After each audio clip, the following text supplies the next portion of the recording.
ইফতারিতে ভুলেও 3টি খাবার খাবেন না, যেই খাবারগুলো আল্লাহর নবী কখনোই পছন্দ করতেন না। আপনি যদি এই খাবারগুলো খান তাহলে তো আপনার রোজা প্রশ্নবিদ্ধ হয়ে যাবে। এই জন্য ভুলেও এই 3টি খাবার খাবেন না।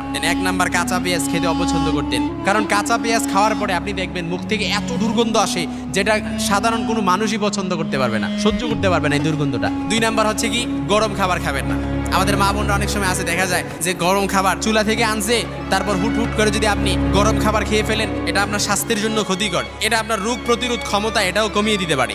সর্বশেষ, যেটা আল্লাহ রাসূল সাল্লাল্লাহু আলাইহি ওয়াসাল্লাম কখনোই পছন্দ করতেন না, সেটা হচ্ছে দুর্গন্ধযুক্ত খাবার কখনই খাবেন না। আল্লাহ তাআলা যেন আমাদেরকে এই খাবারগুলো খাওয়া থেকে যেন আমরা বিরত থাকতে পারি। আল্লাহ তৌফিক দান করুক। চিল্লায় পড়েন আমিন।